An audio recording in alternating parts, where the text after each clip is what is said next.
কাঁদিস না মা, তুই বা কেন এটা বলতে গেলি বলতো? হুম? তিয়াশা ফুপিয়ে ফুপিয়ে কাঁদতে কাঁদতে বলল। আমি কি জানতাম নাকি? এই বলে দৌড়ে নিজের রুমে চলে গেল। বালিশে মুখ বুজে কান্না করতে করতে বিড়বিড় করল। বাঘের বাচ্চা শুধু ওর ওই বাঘের থাবার মতো হাত দিয়ে মারা শুরু করবে। বদমাস ইবলিশ লোক। বেলকনিতে দাঁড়িয়ে দাঁড়িয়ে সিগারেটের ধোঁয়া ওড়াতে ওড়াতে কিছু ভাবছে। চোখগুলো এখন রক্তে রাঙ্গা হয়ে আছে। হঠাৎ ইউভি এসে দাঁড়ালো। ভাইয়া, কি হয়েছে তোমার? এত রেগে গেলে কেন? এটা তো আমরা অন্যভাবেও সামলাতে পারতাম। জাউনের দিকে না তাকিয়ে বলতে লাগলো। তোর বোন আমার মাথা খারাপ করে দিচ্ছে দিনকে দিন। আমি জানি না কিভাবে সামলাবো নিজেকে। ইউভি কিছু একটা ভেবে বলল। হ্যাঁ, বৃষ্টি আবার কি করেছে ভাইয়া? আমি ওর সঙ্গে কথা বলবো? জাউন ডেকে বলে দাঁতে দাঁত পিষিয়ে বলে উঠল। কথার বাচ্চা, আমি রোদের কথা বলছি। ইউভি বলে উঠল। ও আচ্ছা আচ্ছা, ছাড়ো ভাইয়া, ও ছোট মানুষ, কি বলতে কি বলে ফেলেছে। জাউন আবার উপরের দিকে তাকে ধোয়া টেনে বিড়বিড় করে বলল। ছাড়তেই তো পারছি না, ওটাই তো চাচ্ছি। ইউভি বলল। কিছু বললে ভাইয়া? জায়ন উত্তর দিল। না। জায়ন আবার ইউভির দিকে তাকে ভুরকুচকে ইউভির কাঁধে হাত দিয়ে বলল। কি যেন বললি? তোর বোন ছোট? তাহলে অনু কি? অনু তো রোদের থেকে 1 বছরের ছোট। তাহলে ইউভান কিছু না বুঝে থতমত খেয়ে মাথা চুলকাতে চুলকাতে একটু হেসে বলল। ইয়ে মানে ভাইয়া, বুঝুই তো। যেন বিড়বিড় করে বলল। তাহলে তুইও বোঝ। দুপুরে খাবারের পর সবাই ড্রয়িং রুমে উপস্থিত হয়েছে। এর মধ্যে আয়েশা বেগমের ফ্যামিলিও চলে এসেছেন।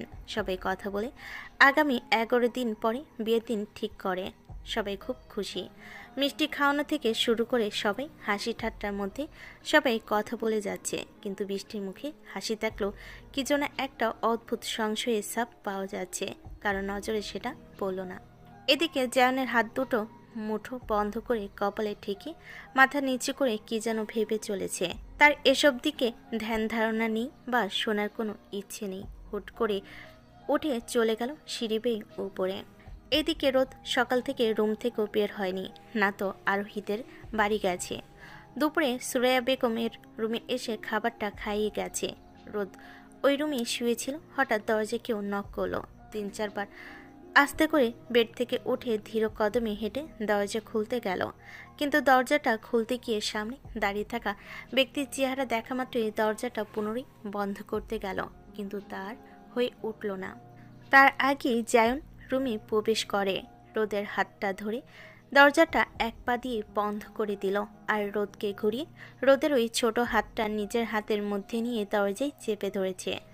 আর জায়ন এর বাঁ হাত দিয়ে রোদের সাইডে লক করে রেখেছে। জায়নের পরনে লাইট ব্রাউন রঙের বেগি কার্ভ ট্রাউজার আর over size black T shirt. সামনে লম্বা কালো চুলগুলো কপালে ছড়িয়ে আছে। গায়ে থেকে বেরোচ্ছে বিদেশি পারফিউমে ঘ্রাণ। রোদের দিকে এক দৃষ্টিতে তাকিয়ে আছে। এদিকে এসব কিছু রোদকে কেমন যেন নেশার ঘরে নিয়ে যাচ্ছে। নিজেকে কেমন তার পাগল পাগল লাগছে। কিন্তু এই সব কিছু আমলে রোদ নিজেকে ছাড়ানোর জন্য ছটফট করছে। কিন্তু ওইটুকু শরীর ওর ক্ষমতা। জায়নের পার সমান শরীরের কাছে যেন মনে হচ্ছে সব চেষ্টাই বৃথা। এদিকে ভয় রোদের চোখ বড় বড় হয়ে লম্বা চোখের পলকগুলো জায়ন এর দিকে তাকিয়ে আছে। জায়ন এর এত কাছে আসে রোদের কানমুখ লাল হয়ে যাচ্ছে। নিঃশ্বাস আটকে আছে। শরীরে এক কম্পনের সৃষ্টি হয়েছে। খানিকক্ষণ একে অপরের দিকে এইভাবে তাকিয়ে রোদ একটু নিজের মনে বল বাড়িয়ে অধৈর্যরা কাঁপতে কাঁপতে ভয়ত কণ্ঠে বলে উঠল। কি কি করছেন জায়ন ভাই? আপনার কি আমাকে ব্যথা দিতে ভালো লাগে? আপনার মধ্যে কি আমার জন্য কোনো দয়া মায়া নেই? জান রাগের স্বরে দাঁত পিষে জল শক্ত করে রোদের দিকে আরো খানিকটা ঝুঁকে বলে উঠল। চুপচাপ দাঁড়া, এত ছটফট করছিস কেন? আর দরজা খুলছিলি না কেন? তোর কি আমাকে পাগল মনে হয়? রোদ, তুই কি চাচ্ছিস আমি পাগল হয়ে যাই? জান রোদের আরো কাছে আসে। রোদেও ছটফট করে ঠোঁটটা উল্টে বলতে লাগলো। জায়ন ভাই প্লিজ হাতটা ছাড়ুন না, আমার খুব ব্যথা করছে। আর সকালে আমাকে কেন মারলেন তাও আবার এত জোরে? দেখুন দেখুন, মুখে দাগ বসে গেছে।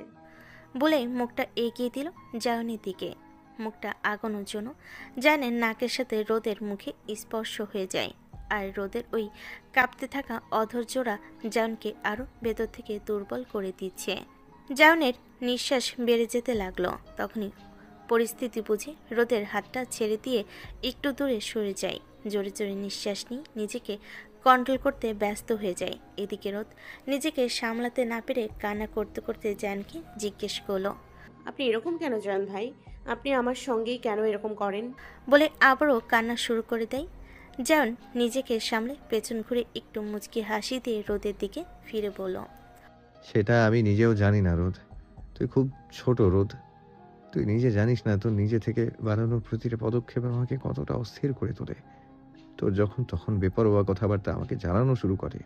রোদ হা করে তাকিয়ে আছে জায়নের দিকে। পুনরায় জায়ন শুরু করে, আমার একটা কথা শুনবি রোদ? রোদ মাথা উপর নিচ নাড়ি হ্যাঁ সূচক জবাব দেয়। আমি জানি আমি তোকে বারবার আঘাত করি। তুই বিশ্বাস কর আমি আঘাত করতে চাই না তোকে, কিন্তু তোর চঞ্চলতা আমাকে কেমন যেন ব্যাকুল করে তোলে। তোর করার প্রতিটা কাজ আমাকে স্থির থাকতে দেয় না। যার নিজের বাঁ হাতটা কোমরে রেখে ডান হাতের দু আঙ্গুল দিয়ে কপাল ঘষতে ঘষতে আবারও বলে উঠল, তাই তুই প্লিজ আমার কথাগুলো শুনিস, পরিবারের সবার কথা মেনে চলিস, আর যতটা পারিস নিজেকে আমার থেকে দূরে রাখিস। আমি চাই না রোদ তুই আমার সামনে আসিস। এই বলে যেন রুম থেকে বেরিয়ে গেল। বাইরে বেরিয়ে একটা জোরে শ্বাস নিয়ে মনে মনে বলতে লাগলো, তুই অনেক ছোট রোদ, অনেক ছোট। পারলে নিজেকে সামলে নিস আমার থেকে, নইলে দিন দিন আমি বেসামাল হয়ে যাচ্ছি। কিন্তু ভেতরে থাকা মানুষটা ভাবতে লাগলো, জায়ন ভাই কি বলে গেল? রোদ কেমন যেন নিজেকে অন্য জগতে অনুভব করলো। পাথরে নাই একভাবে দাঁড়িয়ে আছে। কেউ যেন ওর মনের জ্বলন্ত আগুনে এক গোলা বরফ ঢেলে দিয়ে গেল। যে কান্নার আওয়াজ রুমের ভিতরে প্রতিধ্বনিত হচ্ছিল সেটা কেমন যেন স্থির হয়ে গেল। চোখের কান্নিস বেয়ে জল পড়া বন্ধ হয়নি, হয়েছে শুধু তার পরিবর্তন। মুখে কোনো আওয়াজ নেই। নিজেকে কেমন যেন অসুস্থ মনে করছে। বিছানায় নিয়ে দিয়ে পড়ল তার ছোট্ট শরীরটা। মনে মনে বিড়বিড় করলো, যাব না সামনে, যাব না আমি। সময়ের সঙ্গে সঙ্গে কখন ঘুমের দেশে পাড়ি দিল নিজেও জানে না। বিকেল পেরিয়ে সন্ধ্যার আগমনে দেখা দিল। বাইরের আবহাওয়ার খানিকটা রূপ পরিবর্তন হলো। গরমের আভাস ছাড়িয়ে ঠান্ডা বাতাস বইতে লাগলো। মনে হয় ঝড় আসবে। রোজকার মতো ব্যস্ত রান্নাঘরের সমস্ত গৃহিণীরা সঙ্গে রয়েছেন আজ আয়েশা বেগম। ওদিকে ড্রয়িং রুমের সোফায় বসে গল্পে মত্ত বাড়ির কর্তারা। রায়ান, মারিয়া, অনু নিজেদের মধ্যে ঝগড়া করতে মত্ত। সঙ্গে বসে হেসে যাচ্ছে বৃষ্টি। ও হঠাৎ করে অনন্যা বলে বৃষ্টির উদ্দেশ্যে, আচ্ছা আপু, তোমার কি মজা না বিয়ের পরেও তুমি এই বাড়িতেই থাকবে? কি ভালো তাই না? আমরা একই রকম মজা করব। রায়ান বলে ওঠে সঙ্গে সঙ্গে। বৃষ্টি আপু তো এখানেই থাকবে, তোর বিয়ে দেবো উগান্ডাতে, তুই উগান্ডায় থাকবি। এই বলে জোরে জোরে হেসে ওঠে বৃষ্টিও। হেসে ওঠে কিন্তু কিছু ভেবে আবারও চুপ করে যায়, কিছু বলে না। অনু তো রাগে মনে হচ্ছে এখনই রায়ানের মাথা ফাটিয়ে দিবে।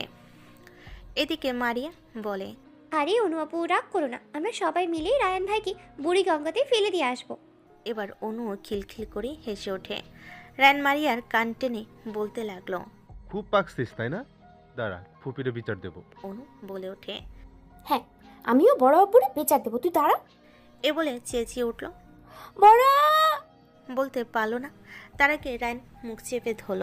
রায়ানের চোখ ছানা বড়া হয়ে গেল। কি ডেঞ্জারাস বই না আমার রে তুই। এই শুনে এবারও সবাই হাসাহাসিতে মেতে উঠল। এদিকে ইউভি আর আকাশ বিকেলে বেরিয়ে গেছে রাঙামাটির উদ্দেশ্যে। আর তো হাতে গোনা মাত্র কিছুদিন দেখতে দেখতেই চলে যাবে, তাই আজই দু ভাই বেরিয়ে পড়ছে। এদিকে জায়ন বেরিয়েছে তার বন্ধুদের উদ্দেশ্যে। আহনার সাগর হলো জায়নের খুবই কাছের বন্ধু। তাদের সব কথা একে অপরকে না জানাতে পারলে কেমন নিজেদের অস্থির লাগে। রাকিব আর পলাশও খুব কাছের, কিন্তু তাদের কিছু জানানো মানে নিউজের মিডিয়াকে বলা। সবাই সেই একই দোকানের সামনে আজ সবাই বাইক নিয়ে এসেছিল, তাই বাইক নিয়ে একটু ঘুরে ফিরে চায়ের টং দোকানের সামনে আড্ডা দিচ্ছে। পলাশ আর রাকিব বিদায় জানিয়ে বাড়ির উদ্দেশ্যে রওনা দিল। সাগর গলাটা খাকড়ে জায়নকে বলল, এবার বল তো মাম্মা, তোর কেসটা কি? আমার আজ তোকে দেখে মোটেই সুবিধার লাগতেছে না। আহনো বলে উঠল, কি রে জায়ান, কোন চিন্তায় আছিস? সব তো ঠিকই আছে, বিয়ের জন্য প্রেশার কি হয়েছে তোর? সাগর বলে ওঠে। আরে আহানের বাচ্চা, বিয়ে নিয়ে প্রেশারে থাকবে কেন? বিয়ের প্রেশার তো এখন বাড়ির লোক গো। ও তো বিয়ের পর বউয়ের প্রেশার লইব। এই বলে সাগরও উঠে একা একাই আহান দাঁতে দাঁত পিষে ওকে চুপ করতে বলে ইশারায়। এবার যান সোজা হয়ে বসে মাথার চুলগুলোতে হাত বুলিয়ে এক দীর্ঘশ্বাস ফেলে বলতে লাগলো। জীবনটা এরকম বলতো? সব তো ঠিকই ছিল, তাহলে আমাকে এরকম অস্থিরতার শিকার কেন হতে হচ্ছে বলবি তোরা? এবার সাগরও সিরিয়াস হয়ে বলল। কি হয়েছে দোষ, খুলে বললাম। যান বলতে লাগলো। এক পিচ্ছি মাথায় ঘোরাঘুরি করছে বন্ধু। ওর সামনে গেলে নিজেকে কেমন অস্থির লাগে। ইগনোর করি এইসব ফিলিংস রে, কিন্তু তারপরও নিজেই কেমন অস্থির লাগে। আবারও একটু ঠোঁট উল্টে হেসে বলল। ছোটবেলা থেকে পরিবারের ঠিক করা বাগদত্তাকে নিজের অনুভব ভেবে জড়িয়ে রেখেছিলাম। যেই বিয়ে করতে 10 বছর পর বাড়ি ফিরলাম, এই 28 বছরে কেউ পারলো না কিছু বদলাতে। কিন্তু এক 16 বছরের পিচ্ছি আমার এই 28 বছরের তৈরি করা সব অনুভূতিকে ভেঙে চুরমার করে দিয়ে এক নতুন অনুভূতির পাহাড় তৈরি করে চলেছে। আমার নিজের করা সব সিদ্ধান্তকে ভুল প্রমাণ করার চেষ্টা করছে। এখন মনে হচ্ছে কেন দেশে ফিরলাম, কেন? Why damn it. এসব শুনে আহান আর সাগর কেমন যেন অবাক হয়ে পড়ল। একই অবস্থা তার প্রাণপ্রিয় বন্ধুর। আহান বলে উঠল। তোর এই পিচ্চিটা কে জায়ান? জাউন গলা খাকারি দিয়ে বলল। ইউভি আর বৃষ্টির বোন তিয়াশা রোদ চৌধুরী। সন্ধ্যায় ব্যস্ত শহর জ্বলে ওঠে নানান রঙের বাতি। আবারও কোথাও কোনো এক নিরিবিলি পরিবেশে শোনা ঝিঝিরের ডাক। দেখা যায় সোডিয়ামের হালকা আলো। সেরকম এই এক পরিবেশে রাস্তার চায়ের টং দোকানের সামনে 3 বন্ধু উপস্থিত।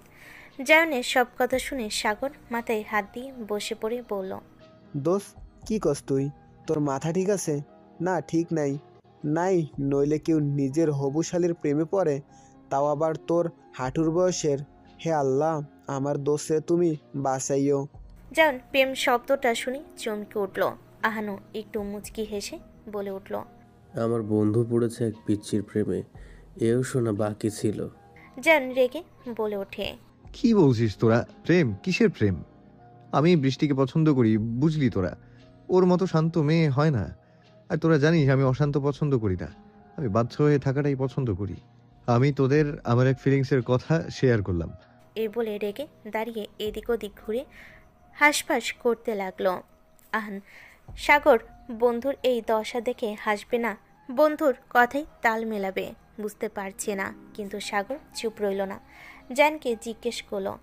আচ্ছা দোষ, তুই যখন বৃষ্টির দিকে তাকাস তখন তোর মনে হয় যে বুকের মাঝে কিছু উথাল পাতাল হইতাছে? না। আচ্ছা, যখন তোর পিচ্চিরে দেখোস তখন কি রকম লাগে? মনে হয় এক নজরে এই দিল সব শেষ করে। এবার ক, তুই যেদিন প্রথম দেশে আসিস সেদিন বৃষ্টি কি রঙের ড্রেস পরা ছিল? অত মনে আছে নাকি? আচ্ছা, তোর তাইলে পিচ্চির ড্রেসের কথাও মনে নাই?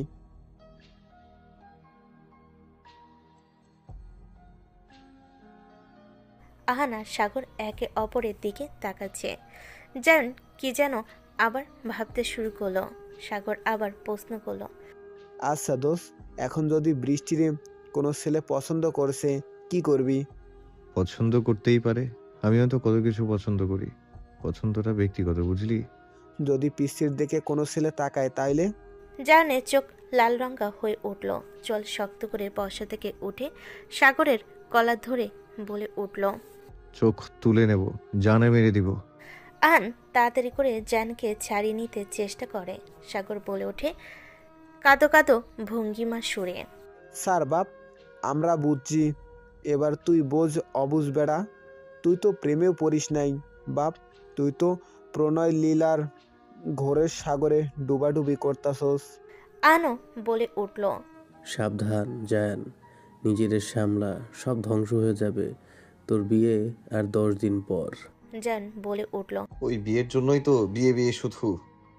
এই বিয়ে আমাকে আটকে রেখেছে, নইলে বয়সও দেখতাম না, তুলে নিয়ে বাসর করতাম। সাগর হেসে বলে উঠল। হইছে হইছে বাপ আমার, তুই মাইয়ার দাদু লাগস, আবার কস বয়স দেখতাম না বাসর করতাম। হা হা হা হা। জান রেগে কটমট করে উঠল। আহান বলল।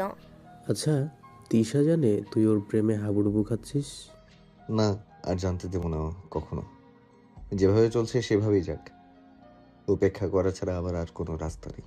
সাগর বলে। আচ্ছা চল। জায়ান বলে। কোথায়? সাগর বলে। আমাদের পিসি মানে তিয়াশারে দেখতে তোদের বাসায়। জায়ান রেগে সাগরের দিকে চেয়ে বলল, আমাদের পিচ্ছি মানে? তোর কিসের পিচ্ছি? বোন বলবি, নাম ধরেও ডাকবি না। আর কোনো বাসায় যেতে হবে না, দেখা তো দূরে থাক। আহান বলে ওঠে। দেখ সাগর, ওর জেলাসিটা আবার বলে আমি প্রেমে পড়িনি। সাগর বলে, আচ্ছা বাবা, তোর পিসি আমাদের বোন, কিন্তু আজ তো নিয়ে যেতেই হবে, কোনো বারণ শুনবো না। শেষ পর্যন্ত নাছর বান্ধ হয়ে জায়নের পিছু নিল। এদিকে চৌধুরী বাড়িতে চায়ের আসর চলছে, বড়রা গল্প করছে। বৃষ্টি, রায়ান, অনু, মারিয়া টিভিতে একটা মুভি দেখছিল। তিয়াশা তখনও নিচে নামেনি। মা চাচি অনেক ডাকাডাকি করেছে, তাও নামেনি। অনুও গেছিল ডাকতে, কিন্তু তিয়াশার জবাব আছে, সে পড়ছে। হঠাৎ জান ও তার দুই বন্ধুদের নিয়ে বাসায় প্রবেশ করে। মেহজাবিন বেগম আর রুহেনা বেগম তাদের দেখে বলে, বাবা, তোমরা কেমন আছো? এই বাড়ির কথা তো ভুলেই গেছো। বন্ধু না থাকলে কি আসা যায় না? বাড়ির সবাই আর তোমাদের বউরা কেমন আছে? সাগর আর আহান ওনাদের সবাইকে সালাম দিয়ে একটু হেসে বলল, সব ভালো আন্টি, এখন সময় ওঠে না, তাই আসা হয় না। মেহজাবিন বেগম বললেন, ঠিক আছে বাবা, তোমরা বসো, আজকে রাতে না খেয়ে বাসায় ফেরা যাবে না। আহান বলল। জি আন্টি।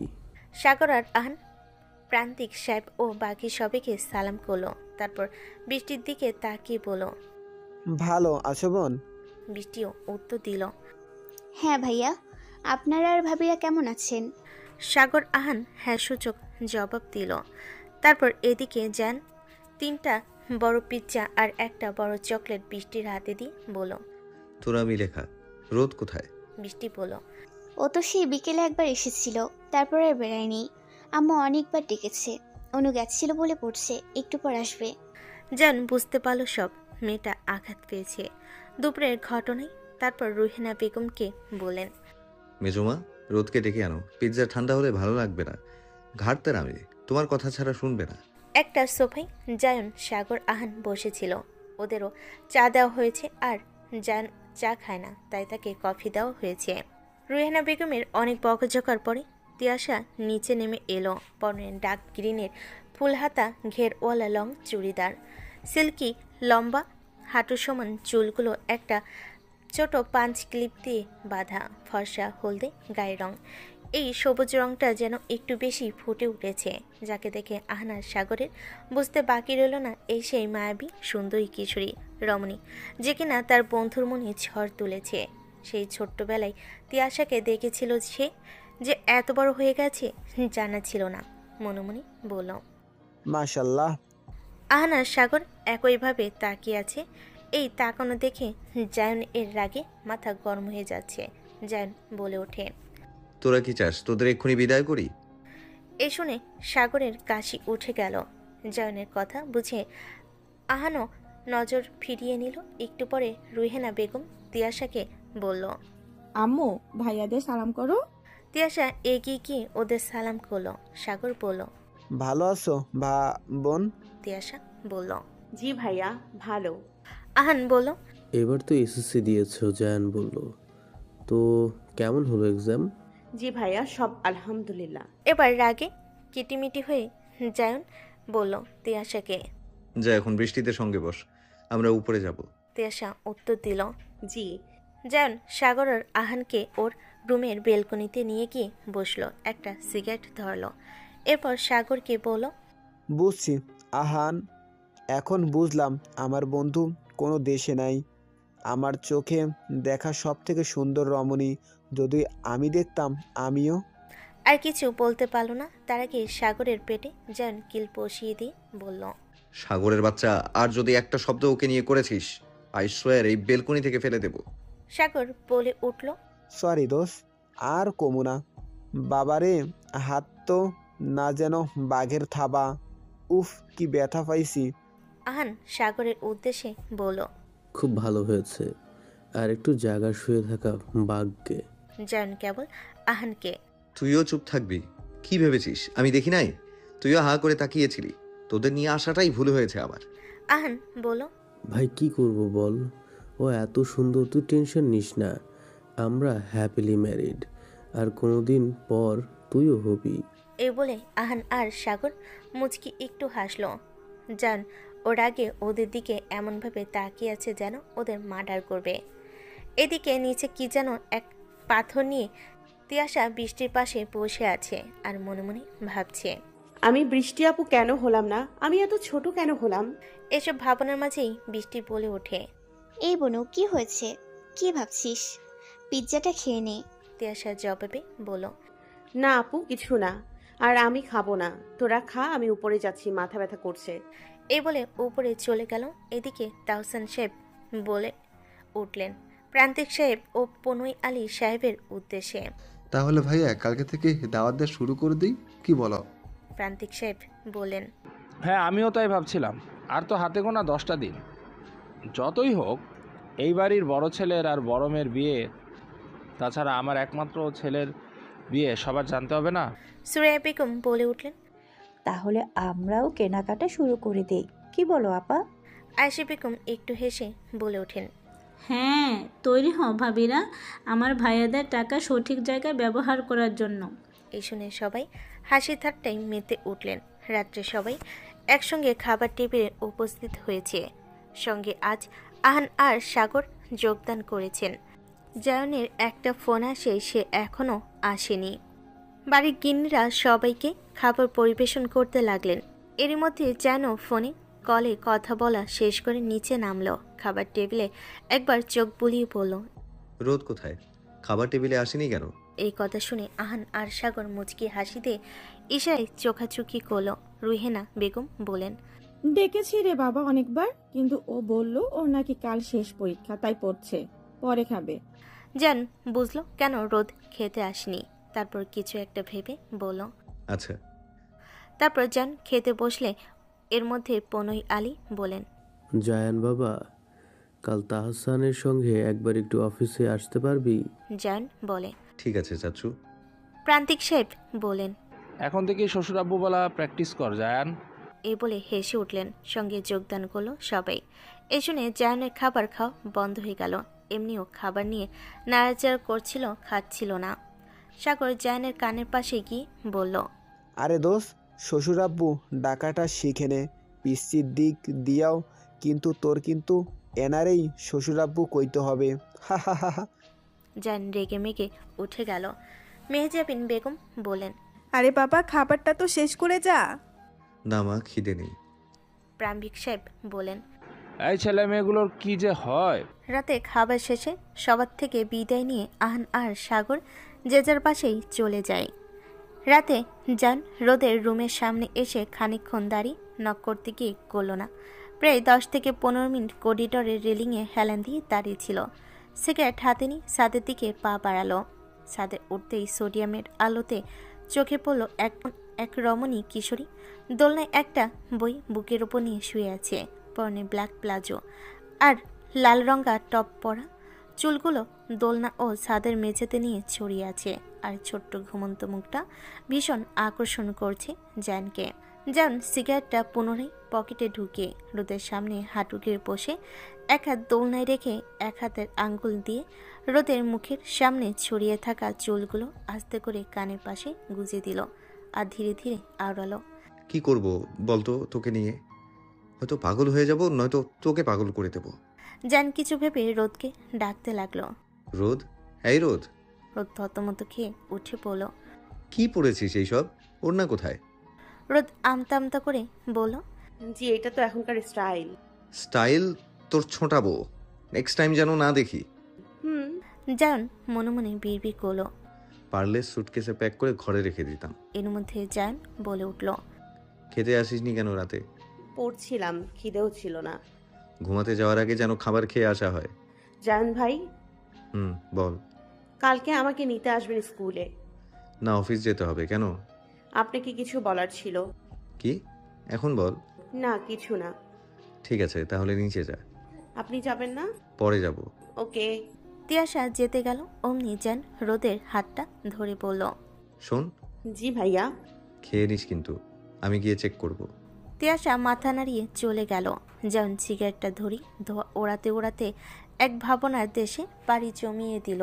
সকালে মিঠে রোদ ছড়িয়ে পড়েছে ধুলোমাখা এই শহরে ছাদের কার্নিশে। বাইরে পাখির ডাক হারিয়ে গেছে ব্যস্ত এই কোলাহলে। তবু সকাল জানে একদিন সবাই শুনবে।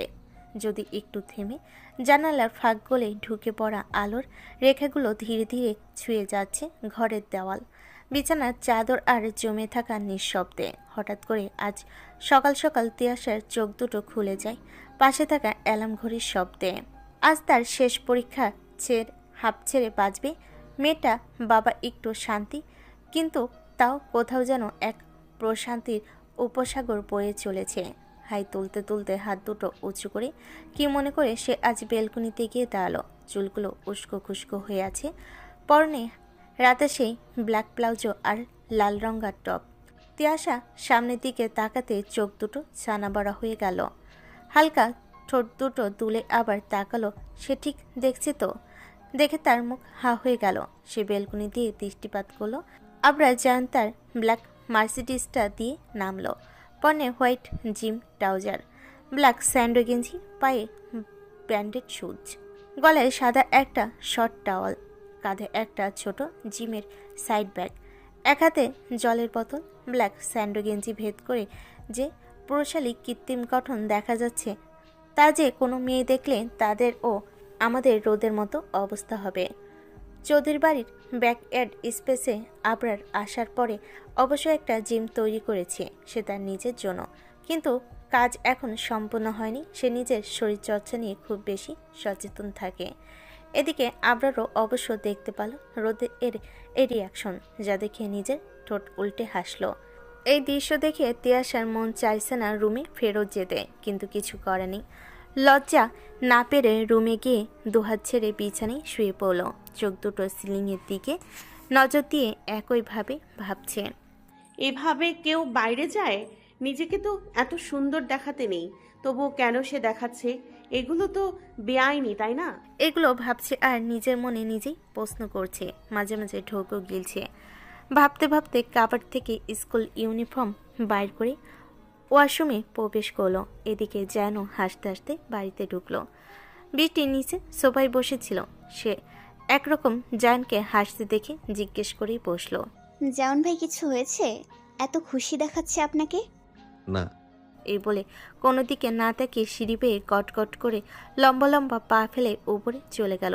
মেহেজাবিন বেগম পিছন দিয়ে বলে উঠলেন, এই ছেলের হাবভাব দেখে লোকে বলবে পাগল হয়ে গেছে। সোফাতে তিন ভাই বসে চা পান করছিল। এর মধ্যে মেহজাবিন বেগমের কথা শুনে তাওসান চৌধুরী বলে উঠলেন, ভাবি এরকম বিয়ের আগে আমাদের বড় ভাইও পাগল হয়ে গেছিল। সবাই এই শুনে হেসে যাচ্ছে। আর এদিকে মেহেজাবিন বেগম লজ্জায় রাঙ্গা হয়ে রান্নাঘরে চলে গেলেন। চৌধুরীর বাড়ির সকালের নাস্তার পর্ব মিটেছে। আজ যে যার মতো করে বেরিয়ে গেছে। আজ আবরার যেন অফিসের উদ্দেশ্যে পাড়ি দিল তার ছোট চাচ্চুর সঙ্গে। তিয়াশাও গেছে তার শেষ এক্সাম দিতে। রায়নার অনুও গেছে স্কুলে। বাড়িতে রয়ে গেল শুধু গিন্নিরা আর বৃষ্টি। বৃষ্টি এই কয়দিন আর ভার্সিটিতে যাবে না। বিয়ের জন্য তাকে এ কদিন বাড়িতেই থাকতে হবে। কিন্তু বৃষ্টির মনে বয়ে যাচ্ছে এক অশান্তি, যেটা বোঝার ক্ষমতা কারো নেই। রুহিনা বেগম বৃষ্টির দিকে তাকিয়ে বললেন, আম্মু তোর হয়েছে কি তা বলবি? মেহজাবিন বেগম বলেন, আজকাল ছেলে মেয়েগুলোর যে কি হয় কিচ্ছু বোঝা যায় না। ও মেজো, একটু ওর কপালটা ছুঁয়ে দেখ তো, জ্বর উঠে আসেনি তো? রুহেনা বেগম তাড়াতাড়ি বৃষ্টির কাছে গিয়ে কপাল ছুঁয়ে বলেন, হ্যাঁ আপা, ঠিক বলেছেন আপনি। আম্মু দেখি তো তোর জ্বর আছে নাকি? বৃষ্টি একটু চুপ করে বলো, ওহো আম্মু কিছু হয়নি, এত চিন্তা করো না তো। অমনি বৃষ্টির ফোন বেজে উঠলো। বৃষ্টি বলল, আম্মু আমার একটা কল আসতেছে বলি উপরে চলে গেল। রুহেনা বেগম বলেন, এই মেয়েটার যে এত ফোনের মধ্যে কি আল্লাহই জানে। এদিকে তিয়াশা তাদের বাড়ির গাড়ি থেকে নামলো এক্সাম সেন্টারের সামনে। আরোহী আগে থেকে দাঁড়িয়েছিল। তিয়াশাকে দেখেই দৌড়ে এলো। এসে কাঁধ জড়িয়ে বলল, তো বেবি এক্সামের প্রিপারেশন কেমন, নাকি ভাইয়াতেই ডুবে রয়েছো? একটু রেখে তিয়াশা জবাব দিল, ভালো। আমি কোথায় ডুইবা নাই, বাজে মাইয়া। সে তো আমায় বলছে আমি যেন তার সামনে না যাই। ডুবটা কোথায় দিব তাহলে? সে দেবে ডুব আমার আপুতে। আরুহি হেসে বলল, এতই যখন জানিস তাইলে নিজে কেন পাগলায় যাচ্ছিস অসভ্য মাইয়া? আর হারামজাদি, কাল কেন আইলি না? তিয়াশা মুখে হাত দিয়ে বলল,